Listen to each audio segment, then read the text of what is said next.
នេះជាវីដេអូតពីវីដេអូមុនបងប្អូនគឺខាងទំនប់ស្លាដដែលបងប្អូនគឺថាថតមិនទាន់អស់ទេឥឡូវនេះមកធ្វើវីដេអូកាត់ជូនបងប្អូនមើលទៀតហើយឥឡូវនេះពួកខ្ញុំមកដល់កន្លែងអាងកង្កែបគេបងប្អូននិយាយពីថាកង្កែបវិញធំល្អមែនតែនគេចិញ្ចឹមទុកធ្វើម្ហូបសម្រាប់យើងទៅដើរលេងយើងកំងហូបកង្កែបឆាក្តៅមន់ដុតគោកាត្រីឆាជូរអែមអីគឺមានទាំងអស់បងប្អូនហើយឥឡូវនេះគឺខ្ញុំចាប់ដើមថតឲ្យបងប្អូនមើលឥឡូវនេះខ្ញុំមកដល់កន្លែងគេចាប់តុក្កតាបងប្អូនកន្លែងហ្នឹងគេដាក់កាក់ឲ្យគេចាប់យកតុក្កតាតែមានអីបងប្អូនអើយបងខ្ញុំក្មួយខ្ញុំចាប់មួយថ្ងៃអត់ទាន់បានអីតែមួយទេបងប្អូនអស់តែលុយឥឡូវមកឡើងជិះឡាននេះមួយទៀតបងប្អូនហើយចំពោះឡាននេះគឺវានៅមួយកន្លែងទេបងប្អូនអត់ទៅមុខទេហើយនេះជាសួនកន្លែងកងោកគេគឺស្រស់ស្អាតមែនទែននិយាយខ្ញុំឲ្យតែបានមកគឺខ្ញុំថតគ្រប់កន្លែងទុកជូនបងប្អូនទស្សនាមើលបងប្អូនឃើញហើយប្រហែលជាទប់អារម្មណ៍មិនបានចុងសប្តាហ៍អាចនាំក្រុមគ្រួសារកូនចៅមកលេងបានបងប្អូនគឺស្អាតគ្រប់តែកន្លែងមែនទែនបងប្អូនគឺស្អាតខ្លាំងអ្នកដែលចូលចិត្តថតរូបអីគឺដឹងតែអែមបងប្អូនឥឡូវខ្ញុំមកដល់កន្លែងឡានបុកគ្នានេះបងប្អូន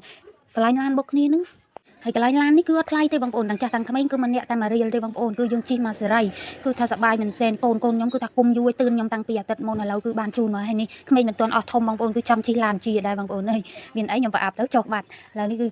កូនរបស់ខ្ញុំជិះអត់ទាន់ឈប់ទេបងប្អូនហៅឲ្យឈប់ទៅថតមកកន្លែងទៀតថតយ៉ាត់ថតអត់បានគ្រប់កន្លែងអត់ព្រមចុះទេបងប្អូនគឺថាពួកគាត់សប្បាយខ្លាំងមែនទែនដោយសារដើរលេងរាល់ដងអត់ដែលមានកន្លែងក្មេងៗជិះលេងចេះទេបងប្អូនហើយកន្លែងនេះអត់ឆ្ងាយទេបងប្អូននៅខាងទំនប់ស្លាស្រុកពងពិសីខេត្តកំពង់ស្ពឺខាងភ្នំស្រង់យើងនឹងឯងបងប្អូនបើជិះពីភ្នំពេញមកតាម1ម៉ោងអីគឺដល់ហើយបងប្អូនហើយតែពោះខ្ញុំជិះតែកន្លះម៉ោងដោយសារផ្ទះខ្ញុំនៅជិតកន្លែងហ្នឹងដែរបងប្អូនអើយគឺថាទេសភាពនិយាយពីថាឃើញហើយខ្វះកស្អាតខ្លាំងបងប្អូនអើយនិយាយពីថាផ្កាវិញគឺនៅពេញតែដងផ្លូវពេលដែលយើងដើរទៅគឺថារំលងមិនបានគឺចង់ថតហើយថតទៀតបងប្អូនដែលឃើញហើយកុំនៅផ្ទះតនីអីបងប្អូនតនីដើរលំហែអារម្មណ៍លេងទៅបងប្អូនគឺស្អាតមែនទែនអត់ឆ្ងាយទេនៅខាងភ្នំស្រង់ហ្នឹងឯងហើយនេះគឺថ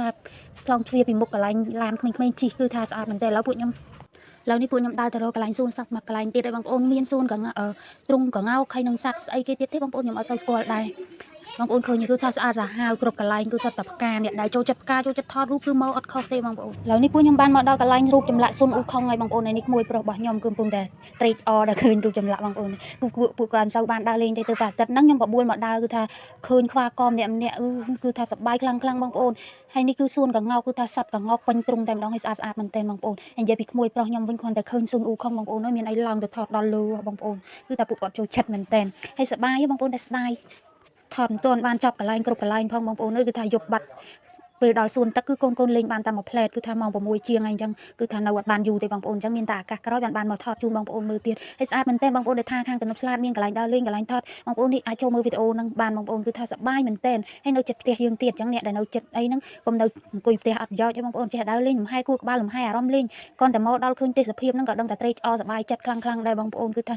ជាមួយខ្ញុំចេះហងបងប្អូនអើយគឺខ្ញុំចូលចិត្តទេសភាពមានផ្កាមានស្មៅខៀវសង្ងាត់ព្រៃឈើស្អាតចេះផងនិយាយពីថាខ្ញុំចូលចិត្តមែនទែនបងប្អូនហើយនេះដឹងសัตว์អីគេទេបងប្អូនបើប្តីខ្ញុំគាត់ហៅថាក្តាន់ងាយមិនទេបងប្អូនតែសัตว์ហ្នឹងរត់លឿនណាបងប្អូនឥឡូវខ្ញុំបានចេញពីកន្លែងសួនសัตว์មកកន្លែងត្រីម្ដងបងប្អូនហើយនិយាយពីកន្លែងនេះវិញគឺត្រីស្ពិនធំមែនទែនពេលដែលយើងបាច់ចំណៃឲ្យវាស៊ីទៅគឺថ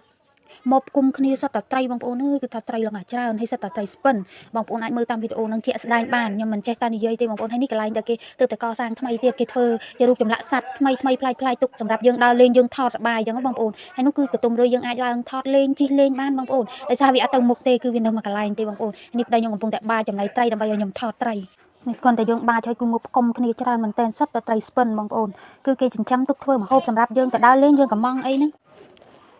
ងបងប្អូនឃើញអត់គឺសិតតែមាត់ត្រីបងប្អូនអើយគឺថាសប្បាយខ្លាំងបងប្អូនចង់ដើរលេងមកបងប្អូនកុំនៅយូរអីបងប្អូនអើយចង់មកដើរលេងគឺមកនៅចិត្តផ្ទះយើងទេហើយបើយើងដើរថតចេះថតតាមផ្កាតាមសួនតាមកន្លែងថតគ្រប់កន្លែងគឺអត់អស់លុយទេបងប្អូនតែបើយើងចូលលេងអីចឹងវាអស់លុយឥឡូវដើរហត់នាំគ្នាចូលកំងកាហ្វេកំងការ៉េមឲ្យកូនញ៉ាំនៅក្នុងហាងកាហ្វេគេនេះវិញគឺថាស្អាតខ្លាំងមែនទែនបងប្អូនឃើញគេដេគ័រហាងស្អាតទំនើបគុំថាថ្លៃបងប្អូនគឺអត់ថ្លៃទេកាហ្វេមួយកែវតែ6000ទេតាមមុខកាហ្វេតាមមុខ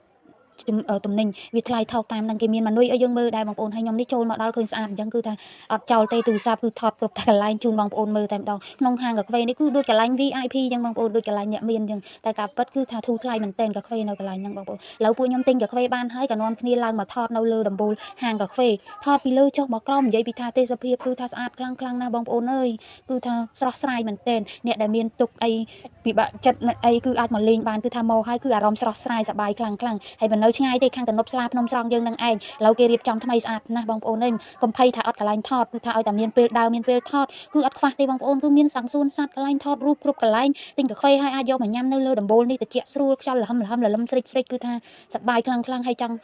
កំងមកហូបអីគឺអាចទៅខាងមុខបានមានកន្លែងគេកំងមកហូបកំងអីចឹងទៅហើយនេះកូនរបស់ខ្ញុំនិយាយពីបានការ៉េម្នាក់មួយកែវអង្គុយខ្វាក គឺថាឆ្ងាញ់ទៅហើយបងប្អូនអើយតែរៀងថ្លៃបន្តិចហើយគឺវ៉ាន់ឡាញហ្នឹងថ្លៃឡើយពួកខ្ញុំធ្វើការចុះមកក្រោមវិញហើយបងប្អូនដោយសារបងខ្ញុំប្អូនខ្ញុំនៅអង្គុយចាំនៅក្នុងហាងកាហ្វេហ្នឹងគឺថាអត់ទាន់បានទេគឺថា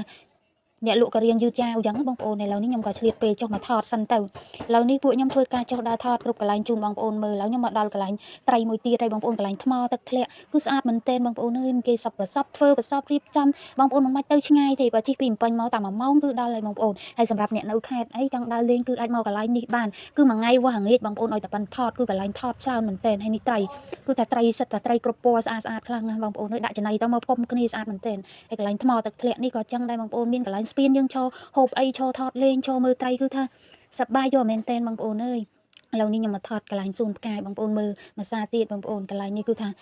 គេដាំការគ្រប់តែកន្លែងនៅមុខហាងកាហ្វេកន្លែងណាក៏មានកន្លែងថតដែរបងប្អូនគឺសប្បាយមែនទែនហើយអញ្ចឹងបងប្អូនចង់ដើរលេងអីអាចមកលេងបានណាបងប្អូនឥឡូវនេះពួកខ្ញុំចេញពីកន្លែងហាងកាហ្វេគឺនាំកូនទៅលេងទឹកដោយសារពួកគាត់ទឿនពេកបងប្អូនទឿនចង់លេងទឹកចង់ហែលទឹកឥឡូវនេះគឺថាជូនមកដល់លេងមានបានប្រហែលបងប្អូនអើយលេងបានប្រហែលជា20នាទីហើយកន្លែងហ្នឹងម្នាក់តែ1រៀលដែរបងប្អូនលេងបានតែ20នាទីគឺយកបាត់បងប្អូនដោយសារតែយើងដើរអត់ទាន់សពកន្លែងផងចាំមានតែឱកាសក្រោយបានថតជូនបងប្អូនមើលតែឥឡូវនេះចាប់ដើមចុះលេងទឹកហើយបងប្អូនគឺថាកូនខ្ញុំឃើញទឹកអញ្ចេះខ្វាកលូតលេងបងប្អូនសប្បាយមែនទែនសម្រាប់អ្នកមានកូនតូចអីភ័យដើរអត់មានកន្លែងឲ្យកូនលេងគឺមកកន្លែងនេះមិនខុសបំណងទេបងប្អូនគឺថាសប្បាយគឺទេសភាពក៏ស្អាតកន្លែងលេងក៏ច្រើនកន្លែងថតក៏ច្រើនហើយវីដេអូខ្ញុំមានតែប៉ុណ្្នឹងឯងបងប្អូនអរគុណច្រើនបងប្អូនចង់មកលេងគឺនៅខាងទំនប់ស្លាបភ្នំស្រង់បងប្អូនអរគុណច្រើនវីដេអូខ្ញុំមានតែប៉ុណ្្នឹងឯង